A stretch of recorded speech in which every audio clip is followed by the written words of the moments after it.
오케이, 내가 한번 해보겠습니다. 문혁이 책피. 이게 이항분포 아니에요? 이항분포 닮아있지 않나? 이항분포 써봐. 뭘 것 같아요? 몇 번 시행일 것 같아요? 100번 시행. 5분의 1짜리인 것 같지? 느낌이. 5분의 4? 22가 여기 22가 있으니까 5분의 1째. 근데 이거를 그럼 확률을 다 더한 거잖아. 확률의 총합인가? 라고 생각했는데 그게 아니야. 22부터만 더하죠? 그러면은 마치 이런 거예요. 이항분포 상황에서 22번째, 그러니까 이렇게 나가자. 이항분포 칸이 정확히 말하면 23번째죠. 이렇게 가다가 22번째 22가 나오는 칸부터 여기 확률을 다 더한 거예요. 100까지. 그러니까 확률 변수 x가 22보다 크거나 같을 확률을 구하라 문제가 되는 겁니다. 그래서 해석이 좀 필요한 거예요. 근데 z가 나왔지 밑에. 그러면 이항분포의 정규분포화를 이용해서 푸는 거예요. 지금 풀어봐. 고. 아주 중요한 질문 잘했어요. 꼭 했어야 되는 문제고. 원점 5를 출발해서 수직선 위로 움직이는 피가 있다. 한 개의 주사위를 던져서 4 이하의 눈이 나오면 양의 방이 3만큼, 5 이상이 나오면 음의 방이 1만큼 전부 피가 내리성치죠. 6번 던진 후에 피의 좌표를 확률 변수라고 하자. 그러면 확률 변수가 될 수 있는 거 다 쓸 수 있을까요? 없을까요? 굉장히 어렵습니다. 왜냐면은 4 이하의 눈이 나오는 사건이 일어났을 때는 3만큼 이동하니까 오른쪽으로 3만큼 이동하니까 제일 많이 갔을 때 얼마예요? 4 이하의 눈이 6번 나와가지고 18이잖아. 이런 식으로 찾기가 되게 힘들어.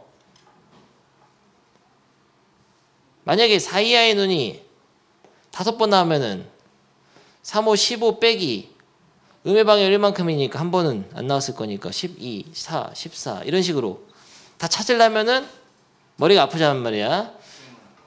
그래서 이거를 이항분포로 해야 돼. 이항분포. 무슨 소리냐? 이게 가만히 보면은 여러분이 몰랐겠지만 이항분포 상황이에요. 먼저 써줄게. 6번 시행 확률이 3분의 2짜리 이항분포 똑같아. 여기서 사건 A를 뭐라고 하냐면은 4 이하의 눈이 나오는 거를 사건 A라 그래. 이 사건의 확률은 3분의 2죠. 4, 3, 2, 1, 3분의 2. 그리고 얘는 꼭 한 번만 던지니까 4 이하의 눈이 나오거나 아니면은 안 나오거나야. 5 이상의 눈이 나온다는 거는 안 일어나는 거죠. 이게. 이 사건이 안 일어나면 1만큼.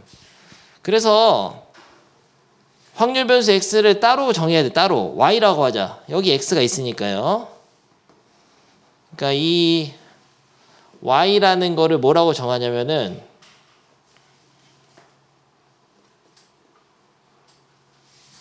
y가 이항분포 이걸 따르는데 이 y가 말로 해봅시다. 4 이하의 눈이 나온 횟수를 여러분이 확률 변수로 두고 새로운 확률 분포 상황을 만들면은 이게 이항분포를 닮아 있어요.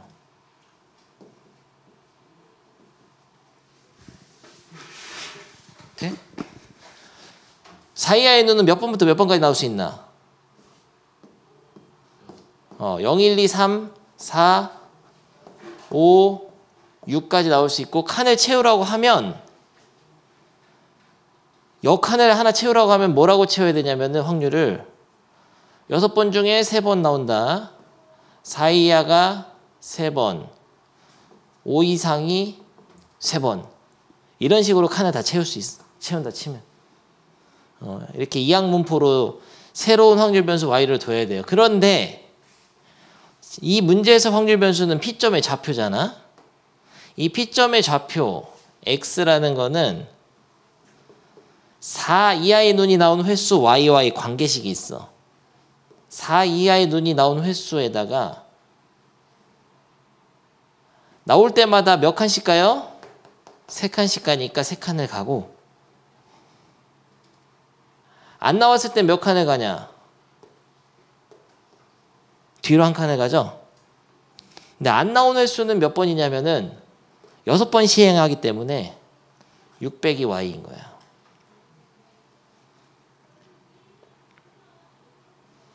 그래서 확률 변수 x, 다시 말하면은 P점의 좌표, 수직선상에서 P점 x좌표는 계산해 보면은 4y 빼기 6이 되겠습니다. 그러면은 6번 던져서 4 이하의 눈이 나오는 횟수를 y라고 하자. 아, 이거 알려줬잖아. 이렇게 하라고. 이게 알려준 거야. 4 이하의 눈의 횟수 y를 하자. 이랬을 때 x를 y에 대한 식으로 나타낸 거예요, 이게. 그리고 2x를 구하라고 하면은 x라는 게 4y 빼기 6이니까 4y 빼기 6의 기대값을 구하면 되는데 4, 2y 빼기 6으로 할 수 있죠. 근데 요거의 평균은 np로 하면 돼, np로. np 얼마예요? 4. 4 곱하기 4 빼기 6이니까 10이 되죠. 그래서 이런 게임을 하게 되면 오른쪽으로 10칸 정도 가 있을 것으로 기대되는 겁니다. 아주 중요해요. 옛날에 이런 얘기를 했었어. 이거 확률분포표 만들 수가 있는 게 나왔어요, X로. 근데 이거는 칸이 좀 많아지면, 시행 횟수가 많아지면은 확률분포표를 만들 수가 없어요. 평균도 구할 수가 없지. 하지만 이항분포로 어떤 확률 변수로 새롭게 설정하면 요 P점의 좌표에 대한 기대값도 쉽게 구할 수 있어. 좋습니다. 530번. 확률 변수 x가 정규 분포를 따를 때 오른쪽 표준 정규 분포표를 이용해서 이것을 만족하는 양수를 구하시오. 근데 이거는 뭔지 모르겠지만 숫자에 불과한 거야. 그림을 그렸을 때 정규 분포를 따르는 x에 대한 그림을 그렸는데 n 플러스 k 시그마라는 게 여기 있잖아? 간격이 같은 거 아니에요? 이만큼 오른쪽, 이만큼 왼쪽? 여기가 n 플러스 k 시그마면은 여기가 n 빼기 k 시그마인 건데 이 k 시그마에 너무 집착하지 말고 숫자에 그냥 같은 만큼 오른쪽, 왼쪽으로 한 거야. 이랬을 때 넓이가 0.9974잖아. Z로 환산하면. 그럼 0.9974 나오려면 뭐 두 개를 해야 돼요? 이거 2로 나눠서 477이 아니에요? 4987이야? 7, 14. 아, 이것도 2를 곱하면 4가 돼서는 0.4987.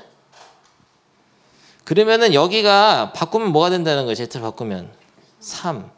그 얘기예요. Z 바꾸는 표준화식이 뭐더라? 시그마 분의 x 빼기 m인데 여기다가 x에다가 m 플러스 k 시그마를 넣으면 z가 3이 되는 k를 찾는 거죠. m은 사라지고 시그마는 약분하면 k가 3이네. 이렇게 푸는 거야. 너무 쉬워버렸잖아. 다음 질문.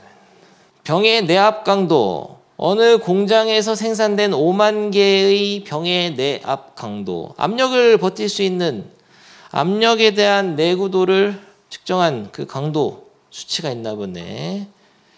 내압 강도는 정규 분포 m, 시그마 제곱을 따르고 내압 강도가 40 이하인 병은 쓰레기로 버린다.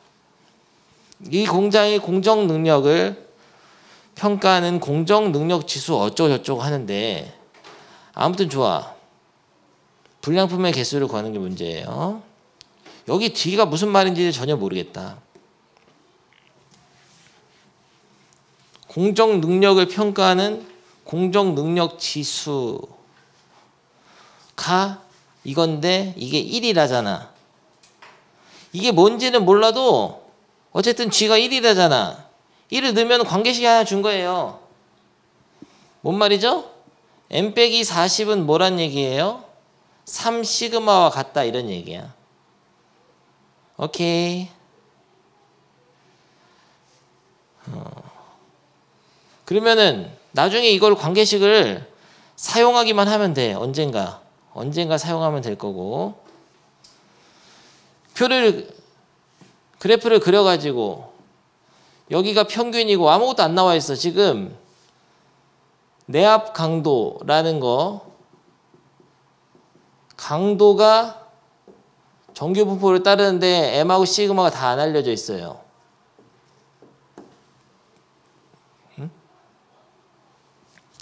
하나도 안 알려져 있긴 한데요. 여기서 40 이하인 병은 불량이 되잖아. 40. 40을 얻다가 선을 그어야 되는데 왼쪽에 그을까 오른쪽에 그을까? 그건 뭐 상관없어요. 여기라고 하자. 근데 야, 그럼 분량이 이게 더 많은 거야? 좀 약간 이상한데? 평균 분량품은 평균 이하겠죠. 그래서 한 여기다 그을게 40을. 이랬을 때 여기 확률 구하라는 거 똑같은 거예요. 근데 이걸 Z로 바꿀 때 어떻게 하더라? 표준화를 시그마 분의 X 빼기 이렇게 하죠. 근데 아까 그 관계식을 언젠가 쓰게 될 거야. 넣어봐. M 빼기 40이 3시그마니까 G에다 1 넣어서 양변에 3시그마 곱한 거다. 그러면은 40 빼기 M 뭐예요? 3시그마네. 마이너스. 그래서 여기 마이너스 3시그마로 바뀌어버려 이게. 약분. 역시나 마3. 마3이었잖아. 실제로 Z로 바꾸게 되면은 평균이 0이고 분산 1인 표준 정규 분포 상황에서 이 40을 표준화시킨 값이 마이너스 3이 되는 거예요. 그래서 마이너스 3보다 이하일 이 확률이 바로 불량품의 비율이야. 전체 중에서 불량품 차지하는 비율. 근데 이거 확률을 구할 때는 여기가 0부터 3까지가 0.4987이니까 여기 얼마예요? 0.0013이지. 그래서 확률이 내압 강도가 40 이하가 되는 그럴 확률이 0.0013이에요. 근데 전체 5만 개가 있으니까 5만 개 중에서 불량품의 비율이 바로 불량품의 개수죠. 비율 5만 개에다가 불량품의 비율을 곱하면 불량품의 개수가 나와요. 만분의 13이니까 5, 1은 5, 35, 65개입니다. 그래서 5만 개를 생산하면 65개 정도의 불량품이 나오는 거죠. 그건 그렇고요. 모집단과 표본, 이제 통계적 추정을 해야 된다. 통계적 추정. 마지막 단위에 통계. 해야 된대. 통계적 추정은 뭐냐면은 쉽게 얘기하면 이런 겁니다. 전국의 모든 수험생들의 어떤 성적을 조사하기 위해서 평균 내야 될 거 아니야. 수능시험 봤다. 그럼 수학시험 평균 내야 되잖아. 그러면은 그거 조사하는데 전국 모든 사람 다 계산해야 돼, 채점. 근데 채점을 다 할 수가 없어. 너무 오래 걸려서. 그래서 표본을 추출해서 그러니까 한 막 100명만 뽑아서 평균을 내보는 거지. 그래서 표본 조사를 해가지고 이 전체 평균 점수가 나오기 전에 추측을 하는 거야. 추측. 이걸 통계적인 추정이라고 한다. 알겠나? 근데 하는 방법이 그러니까 전체를 다 조사하면은 전수조사고 너무 빡세니까 그냥 한 100명만 조사하자. 이게 표본 조사거든.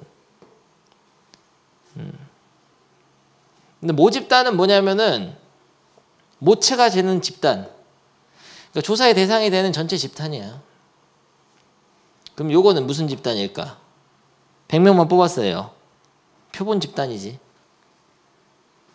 그래서 모집단의 분포 상황의 어떤 평균과 분산을 알기 위해서 표본을 추출해서 이 표본 집단의 평균과 분산을 통해서 모집단의 평균 분산을 추정하는 거야.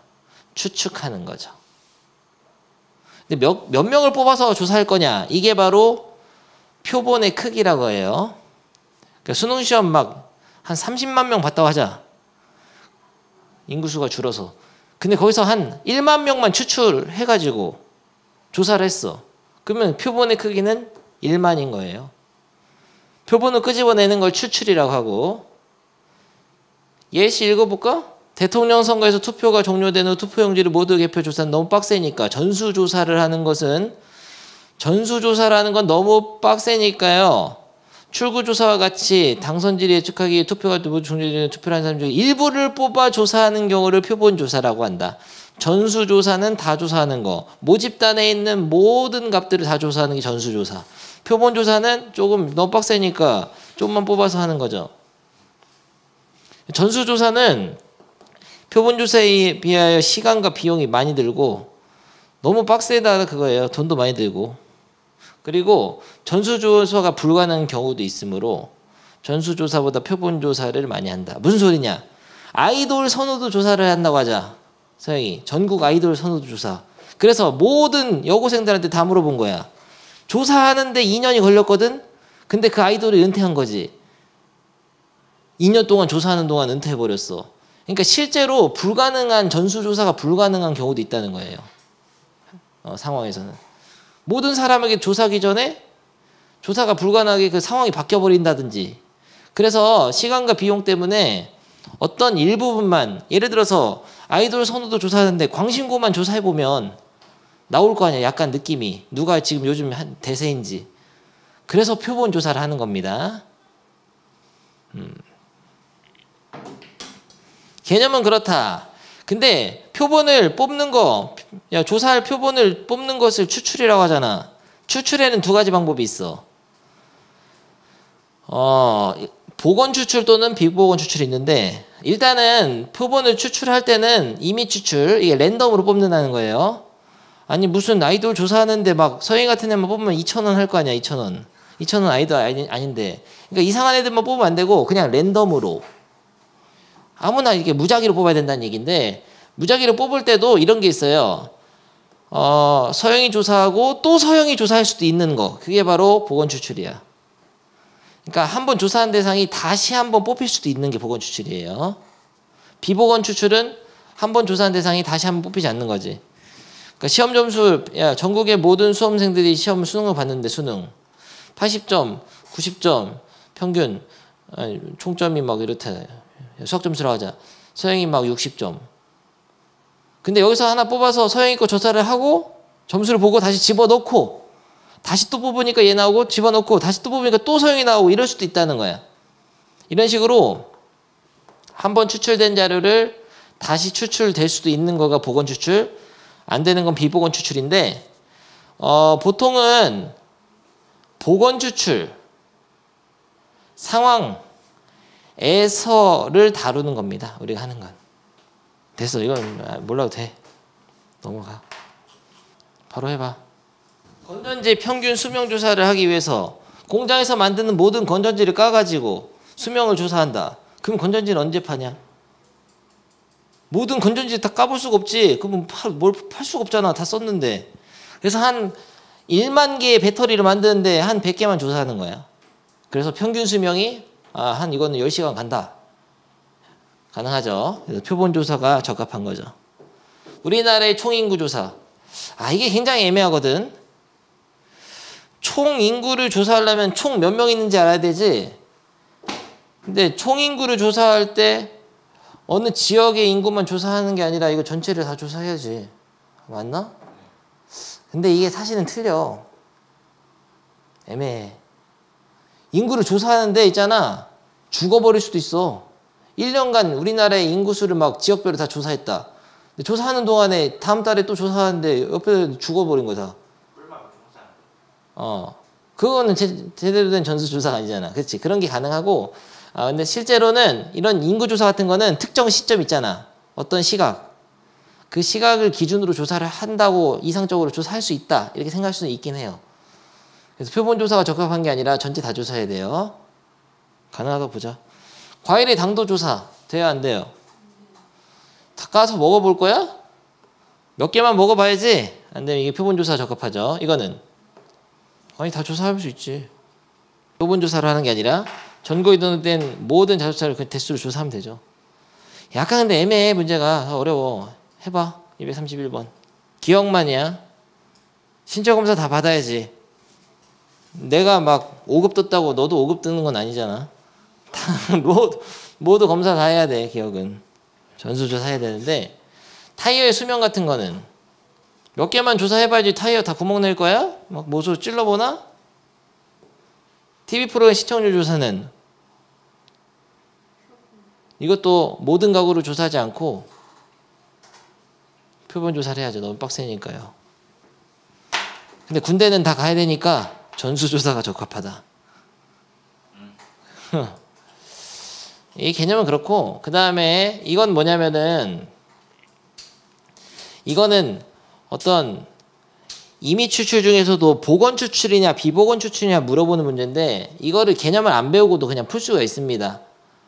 보건 추출이라는 거는 하나 뽑고 나서 다시 집어넣는다 그 얘기고, 비보건 추출은 뽑으면 없어져. 그게 남은 것 같다만 뽑아야 돼. 한번 그냥 풀어보세요. 이 문제를 5개의 공이 들어있는 주머니에서 3개의 공을 뽑을 때 경우의 수 내가 할게. 처음에 뽑을 수 있는 경우의 수 몇 가지냐? 5가지마다. 그 다음에 집어넣어서 다시 집어넣었어. 또 두 번째 나올 수 있는 거는 5가지마다 또 집어넣고 세 번째 나올 수 있는 5가지. 이 125가지의 경우의 수가 보건 추출은. 근데 비보건 추출은 5 곱하기 4 곱하기 3이죠. 요거는 동시에 3개를 뽑는 거는 5C3이니까 실제로 여기까지죠. 그래서 이거는 뭐 중복순열, 이거는 순열, 이건 조합. 밑에 풀어봐. 근데 별건 아니야. 중요한 건 아니에요. 다음 단원 여기부터가 중요한데, 모평균, 모분산, 모표준 편차는 이게 뭐죠? 모집단의 평균 분산 표준 편차를 배우겠습니다. 모집단하고 표본 집단이 있다 그랬지? 전수조사하는 집단 대상이 모집단이고 표본 추출해서 조사하면 표본 집단인데, 이 모집단이 우리가 하던 거예요. 이제까지. 그러니까 우리가 하던 평균, 분산, 표준 편차 다 그게 모표준 편차, 모평균, 모분산이야. 그러니까 모집단에 대해서 조사하는 것만 했었어요.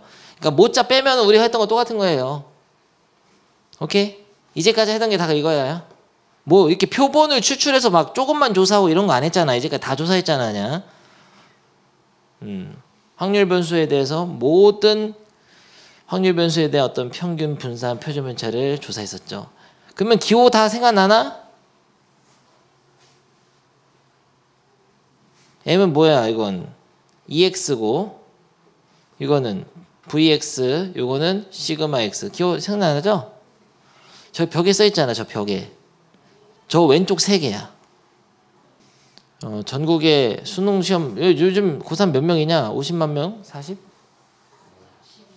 40만 명? 40만 명이 있었어요. 조사를 하는데 표본을 끄집어내서 조사를 할 거야. 여기가 바가스터디. 안 걸릴까? 예시가 좋지가 않다. 여기서 한 1만 명만 조사를 한다. 수학 성적의 평균 내려고. 표본을 끄집어 조사했죠. 이게 표본이거든. 원이라고 하자. 조사하고 가. 다시 집어넣어. 그리고 또 1만 명을 추출해. 뽑아. 똑같은 애 뽑힐 수도 있다. 재수 없으면은. 그래서 또 이런 집단을 1만 명짜리를 X2라고 하고, 표본을 끄집어내서 얘네들의 평균을 낸다고 생각을 하는 거예요. 이랬을 때 하나의 1만 명짜리 표본을 끄집어내서 조사를 해서 평균을 내거든? 그게 바로 표본 평균이야. X바라 그래. X바. X에다 짝대기를 긋고 이게 표본 평균입니다. 그리고 그러면은 이 여기서 1만 명이 나오면은 이 1만 명 가지고 평균을 냈잖아. 그러면 얘네들끼리의 분산도 있겠지. 그게 표본 분산이에요. S제곱을 쓰는데 표본 분산.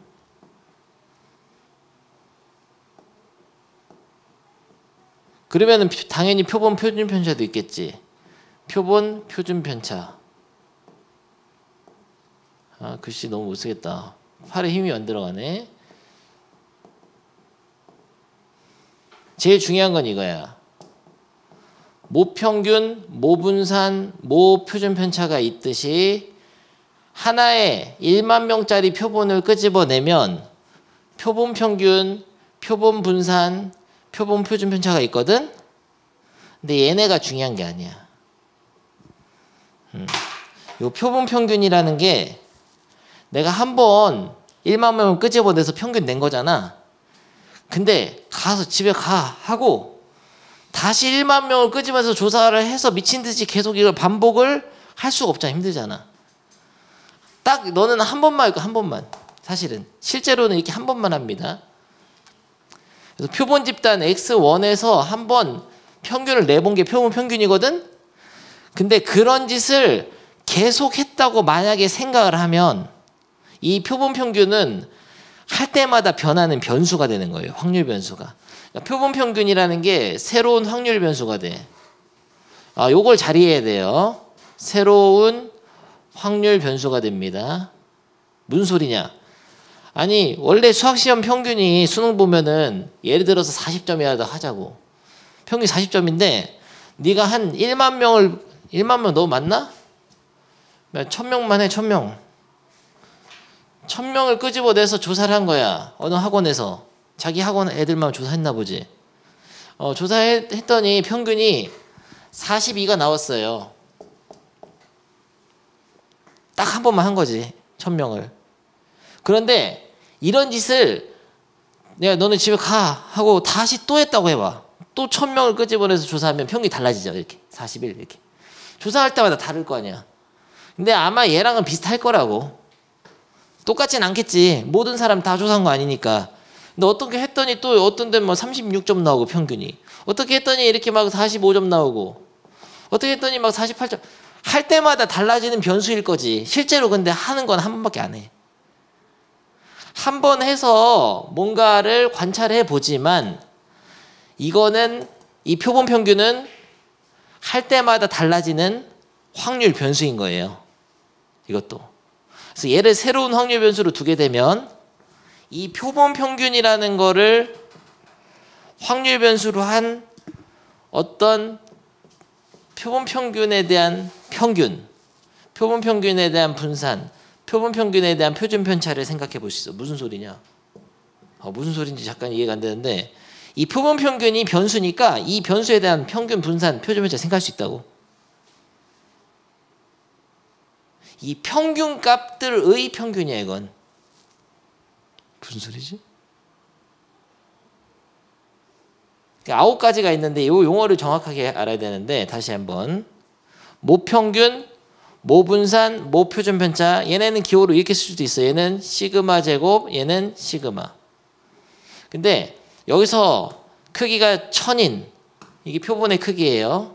표본의 크기가 1000인 표본을 추출해서 여기서 평균을 한번 내보면은 그게 표본 평균인데 이 표본 평균이라는 것은 할 때마다 달라지는 변수이기 때문에 이 표본 평균이라는 거를 확률 변수라고 생각한다면 그 표본 평균에 대한 표본 평균의 확률 분포 상황에서의 평균, 표본 평균의 확률 분포 상황에서의 분산, 표본 평균이라는 것들의 표준 편차를 생각할 수 있어. 얘네 셋은 중요한 게 아닙니다. 표본 분산하고는 다른 거예요. 이 표본 평균의 분산이 뭐냐면은 이걸 이해해야 되는데 표본 평균이라는 게 42, 45, 48 이렇게 평균 낸 거야. 진짜 1000명씩 꼽아서 평균 낸 거 있지. 이 값들. 이 값들을 가지고 엄청나게 많이 해봤다고 치면 해봤다고 쳤을 때 그 확률 분포 상황 있잖아. 이 값들에 그래 좋아. 이 값들의 분산이 있을 거 아니야. 그러니까 이 1000명을 뽑았을 때 이 1000명끼리 점수 있잖아. 예를 들어서 문혁이 막 100점 너무 많이 줬나? 45점, 서영이 46점, 47점 막 이거 가지고 만든 분산이 아니야 이건. 평균값 있지. 이거 1000명의 평균값이 딱 하나로 정해지거든. 그런 평균 값들이 정해졌을 때 그런 것들끼리 분산을 낼 수 있다고 또. 그러니까 표본 평균이라는 거가 변수가 됐을 때의 분산이야. 다른 거예요. 전혀 의미가. 근데 이거를 구분해줘야지만 문제 풀 수 있거든. 그러니까 내가 한 명 1000명 끄집어내서 지들끼리 점수 평균 낼 때의 분산 말고 평균 낸 그 값이 있다고 치면은 그런 짓을 계속 많이 하면은 그거 변수이기 때문에 이 확률 변수에 대한 분산을 또 생각할 수 있어. 뭔 말인지 이해되나 모르겠네. 읽어봅니다. 여기를. 여기 보고 이 문제를 보고 이건 나중에 풀 거겠지만 여기 문장 속에 나온 거 중에 이 9개 요소가 있거든. 이 9개 요소를 구분해내는 거예요. 정구의 수명이라는 거를 확률 변수라고 하자. 정구의 수명. 이랬을 때 100개를 이미 추출해서 잠깐만 이 100개가 뭘까? 이게 표본의 크기예요. 표본의 크기. 보통 n으로 써 이렇게. 그래서 추출해서 수명을 조사했더니 평균이 1000시간이 됐다. 그러니까 100개 다 까본 거야. 100개 다 까가지고 평균 1000시간 동안 켜놓은 거야. 정구를. 요거는 뭘까? 여기서 9개 중에 뭐예요 이거? 평균 1000시간 이게 뭐야? 그냥 이거야. 한 번 한 거. 이건 뭐야 그러면 표준 편차는? S 이거. 표본 표준 편차. 그러니까 내가 조사한 그 100개에 대한 평균값과 표준 편차야. 그 100개들끼리도 수명이 다를 거 아니야 조금씩. 그러면 그 분포 상황에서의 어떤 표준 편차, 표본 표준 편차죠. 그래서 이게 기호로 쓰면 X바고 S인 거를 알아야 되는데 지금 우리가 따지는 거는 요 표본 평균하고 표본 분산을 하는 게 아니에요. 여기서 심화된 개념이에요. 이 표본 평균이 있는데 내가 한 번만 100개를 까보니까 1000시간이었거든. 근데 이런 짓을 만약에 계속 한다면은 이 표본 평균이 항상 달라질 거 아니야. 할 때마다. 100개 갖다 다시 집어넣고 다시 100개 조사를 하면 또 평균 시간이 달라지지. 1000시간이 아니라 1005시간일 수도 있지. 이게 달라질 수 있으니까 표본 평균이라는 거가 변수라는 확률 변수. 그러면 표본 평균이라는 거를 확률 변수로 뒀을 때 이 표본 평균이 만약에 정규 분포를 따른다면은 이 상황에서의 이 표본 평균이라는 것의 평균, 표본 평균들의 평균, 표본 평균이라는 거의 분산을 생각해 볼 수 있어. 그런 개념이야. 요거랑 다른 겁니다. 표준 편차랑. 약간 심오한 개념으로 들어왔어요. 다시 하자. 처음부터. 그러니까 모집단에서 평균, 분산, 표준 편차가 있는데요. 크기가 1000인, 크기가 n인 표본을 추출했을 때 표본 집단의 평균을 구할 수 있겠지. 그게 표본 평균. 그리고 이 1000개들끼리의 분산이 있겠죠. 이게 표본 분산. 이 표본 분산이 있다면 루트 씌워서 표준 편차도 있겠지. 표본 표준 편차가 있는데 얘네는 중요한 게 아니야. 일단. 근데 이 1000개를 까서 조사했을 때 1000명의 시험 점수를 조사했을 때 평균이 있다면은 그런 짓을 원래 우리는 힘들어서 한 번만 하지만 야, 집에 가라고 하고 다시 1000명을 끄집어내서 또 조사를 했다. 다 집에 가. 임의 추출, 보건 추출. 랜덤으로 뽑고 또 한 번 조사한 애들 다시 들어서 다시 뽑힐 수 있어요. 임의 추출, 보건 추출로 또 1000명을 뽑집어서 조사를 계속 한다고 치면 가정을 하면 서영이 가정을 한다면은 이 표본 평균은 할 때마다 달라지는 변수가 되니까 이 표본 평균이라는 것을 새로운 확률 변수로 뒀을 때 이 표본 평균이 따르는 확률 분포 상황에 대한 표본 평균의 평균, 표본 평균의 분산, 표본 평균이라는 것의 표준 편차를 생각해 볼 수 있어. 그러니까 표본 평균이라는 것 자체가 확률 변수가 되었을 때의 확률 분포 상황을 생각해 볼 수 있다. 알겠어요? 근데 이걸 생각해 봤을 때 모집단의 평균이 m이라고 치면은 이 표본 평균들의 평균도 m이 됩니다. 그래, 결론부터 알려줄게. 표본 평균들의 분산은 표본의 크기를 원래 분산으로 나눈 것이 돼요. n분의 시그마 제곱. 그리고 표본 표본 평균의 표준 편차는 루트 n분의 시그마가 돼요. 그러니까 이런 식으로 1000명 조사해서 평균 낸 값들 있잖아. 시험 점수 성적 평균. 근데 이런 것들의 자료들이 엄청나게 많이 있을 때 요거의 기대값이 원래 모평균과 같아진다고. 근데 분산은 크기가 작아져. 표본의 크기에 비례해서 작아집니다. 반비례해서. 야, 이거 너무 깊게 들어가니까 지금 이해를 거부하는데 서영이가 야 오늘 이 정도만 이해했으면 성공해. 다음 시간에 한 번 더 설명할 거거든. 다시 한번 오늘 내가 지금 한 번에 설명을 못 하잖아 지금. 왜냐면 여러분이 지금 의지가 없어서 들을 의지가. 지금 이런 공식이 중요한 게 아니에요. 이게 무슨 말이냐고. 이거 예시를 아예 외우라고 말이야. 수능 시험 봤는데 한 1000명만 끄집어내서 시험 점수 조사하는 게 표본 평균인데 그 표본 평균은 할 때마다 달라지는 변수잖아.